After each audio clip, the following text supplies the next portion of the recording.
Hello out there, this is Wakeangel2K1 coming at you with a review of Transformers Power of the Prime's Novastar, which I got from Amazon Prime, the first thing I ever ordered with their free 2-day shipping option.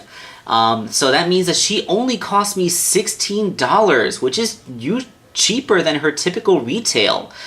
However, she was sent to me very quickly, and I do like the low price, but I would feel remiss if I didn't alert to one thing. She was sent to me in a bubble mailer rather than a proper box, so that means there is damage to the card. As you can see, there are creases. It was extremely bent when it first arrived to me, and the blister even has some damage here. There's a hole. See, the blister itself actually cracked.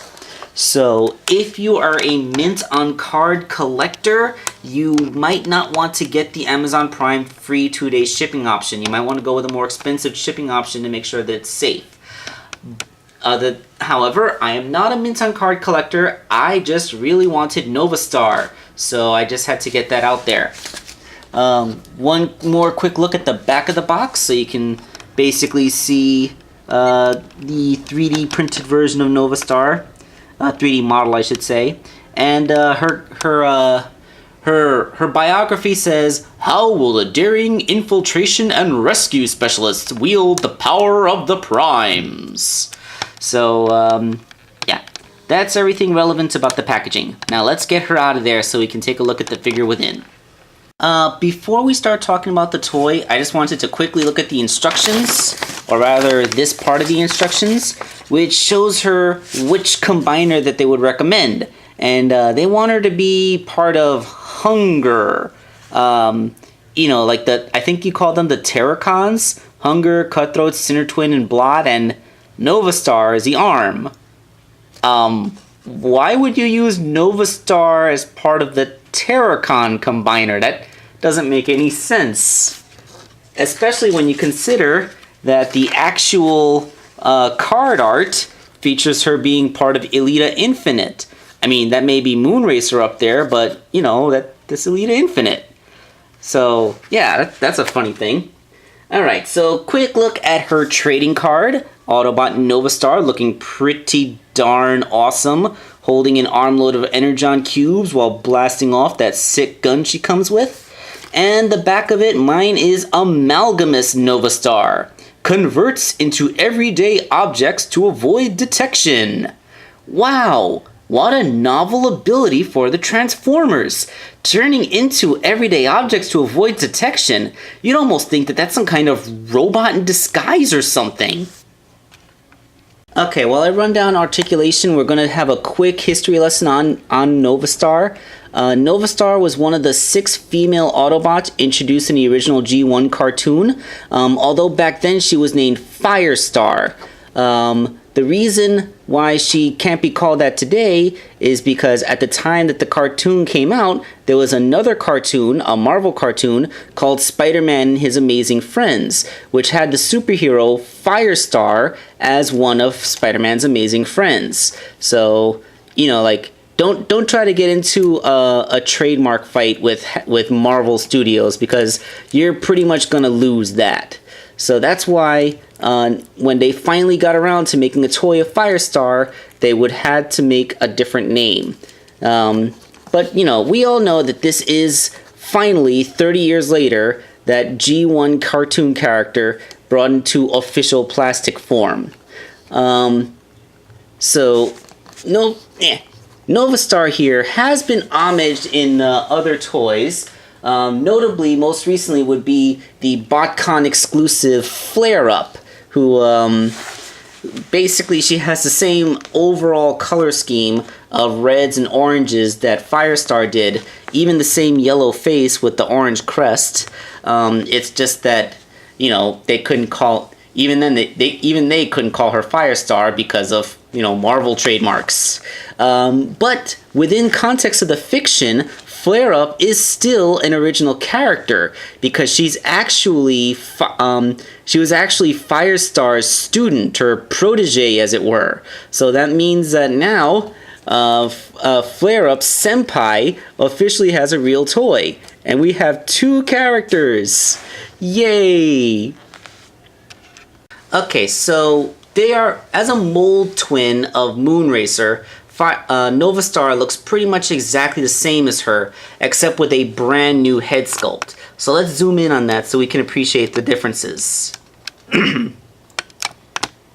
as you can see, she still has the slim, graceful chin, but her eyes are a little bit narrower, and of course her helmet has a completely different design. It's still a very pretty face, and I like that light orange lipstick that they put on and how it shows off against her yellow skin. Well, you know, I use skin as for want of a better term, because, you know, metal. But yeah. It's a really nice head sculpt that really differentiates her, although the entire rest of her body is exactly the same molding. I do, however, like how they differentiated it with paintwork. For example, the translucent spot on the belly is now completely painted over, and they even moved the Autobot sigil to a different spot. This difference is even more noticeable down at the feet, whereas they both have translucent plastic at the bottom, but as you can see, where on Moonracer, it was left looking like a cockpit window with, for some reason, the Autobot sigil painted on the soles of her boots. On Novastar, the whole thing has just been painted gray. So even though it's still translucent plastic, it's like, you know, you can't see through it. It's not meant to be a window anymore. So this does get rid of that whole contention that for some reason she was standing on her own windscreen, you know. Like, why would you stand on your own windscreen? That's just silly. Of course, there are ways to differentiate the 2 molds from each other. Like, if you want to make them look slightly different on your shelf. For one thing, I like to fold the backpack kibble down like this, so it kind of looks like a dress. So, like, one of them has a skirt. Wait, yeah. If you fold it down just the right way, you can get the effect of her having a skirt without blocking the hip articulation. So I like to do that so that you know, it looks like at least they're wearing slightly different outfits. You know, it's all in how you want them to wear their backpack kibble. Because you know how it goes when you have a slim and feminine looking female robot. You gotta have a whole big ton of backpack kibble back there to shove the vehicle mode. And it is really fun now that we have with Chromia being added in the Thrilling 30, we now have 3 members of the female Autobot team. Of course, when you add in their leader, Elita 1, it brings the total up to 4. So, all we need now to complete this old female Autobot team are Greenlight and Lancer. Although I have no idea how long it's going to take for us to get Greenlight and Lancer, because from what I can see, the next female Autobot that's going to be coming out is going to be another version of Chromia, which uses this basic mold. I mean, this is a really nice looking mold, but I don't think we need it a 3rd time, at least not without some extensive modifications to, you know, the thing, like what they did with Combiner Wars. Like, could you believe that, like, when you look at the Combiner Wars line, it's hard to believe that Rook and Swindle are actually the same basic mold because those characters look so different. But with these, like they look so identical that you could totally tell. Anyway, that's enough about comparisons to other figures. Let's finish up talking about Novastar as a standalone.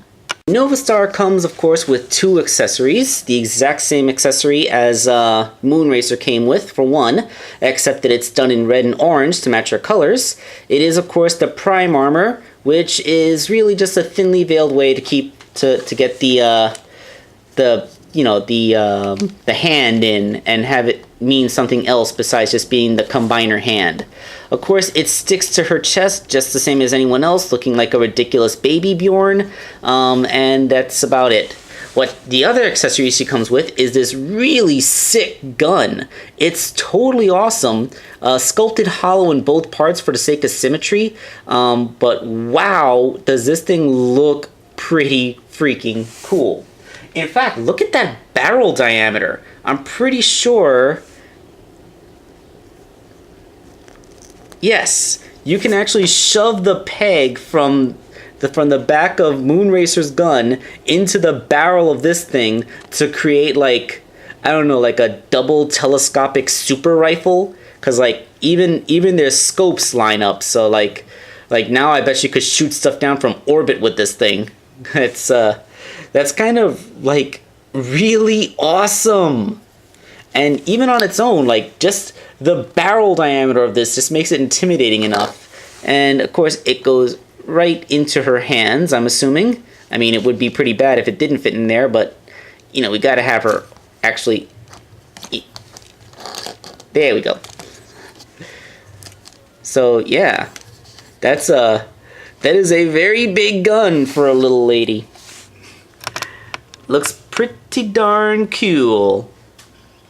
Novastar's vehicle mode is in silhouette exactly the same as Moonracer's, although the paint job does do quite a bit to vary it up.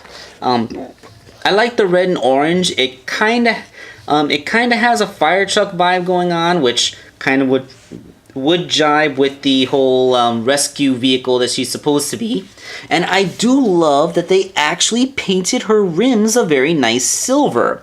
We don't see enough painted rims these days, so every time it's there, I like to encourage it. They even painted the ends of her caps so that you don't have a little red thing sticking out in the middle, which is a lot more than they did for Moonracer's. The only flaw I have with this vehicle mode is the same flaw that Moonracer's had. For some reason, they stuck a pair of pegs down here, which are as long as the wheels, so they scrape the ground and prevent the vehicle from rolling very well. I'm going to have to shorten these pegs, and I still can't for the life of me figure out what these pegs are for, because the only thing that they seem to do is get in the way of the arms moving when it's in arm mode, and get in the way of the wheels rolling when they're in vehicle mode. So it seems that they put these two pegs in for no other reason than to interfere with the toys working. I don't know why they do that. Of course, just like with Moonracer, the Prime Armor can be pegged into this hole up here. It's a tight fit, but it does slide in. And then you have like an extra rocket booster, like the Super Thrust. I like how the Prime Armor can at least integrate in vehicle mode, even if it looks pretty silly in robot mode. Also, thanks to the holes in the thumbs, you can stick the weapon in there as another mounting point, so... There you go. Now she has a gun like this. Although even without the Prime Armor installed, you could still stick the gun into this hole. And of course, here is Power of the Primes Combiner's Elita Infinite. Yeah, she seems to be missing a couple of things, doesn't she? I actually don't have any other Power of the Primes figures aside from Slash, but she's not a combiner. So I guess to complete this, we're gonna have to borrow from good old Victorion. Let's get the helicopter twins in to fill in the left side. What do you mean that you can't loan me a member of your team to fill out my other half? Sorry, my team was kind of put into storage and is kind of inaccessible at the moment. So I'm all you got. Now a torso, not a limb. Don't know what I can do for you right now. Yeah, sorry about that, folks. It turns out that the rest of my Victorion combiner is in storage, and my mother stacked a whole bunch of other boxes on top of the storage box that they're in. So I have to dismantle half the living room in order to get at them at this point. So until I can get my Transformers display properly set up again, I'm gonna only have half in Elita Infinite. I could buy a couple other combining figures, but although there are some very nice entries in this Power of the Prime series, just nothing that really screams I need to be in Wakeangel's collection. So I guess that's where this review is going to have to stand, with half in Elita Infinite. Of course, you can kind of see where they were going with it. Again, this really makes me wish that we had Greenlight and Lancer. I would have liked Greenlight and Lancer to be a slightly bulkier form. Like, maybe still use the same transformation skeleton, but like give them bigger armor plates, like maybe along the shoulders and thighs, so that when they would be able to fold up and make like bigger legs, and then Moonracer and Novastar could have been the arms. Although, I gotta say, Novastar's color scheme does work really well with Elita 1s to make a good color matching arm. But, yeah, like I said, we're kind of stuck here. So, I guess this is where I'm gonna have to conclude the review. Sorry about that, folks. This is Wakeangel2K1 signing off.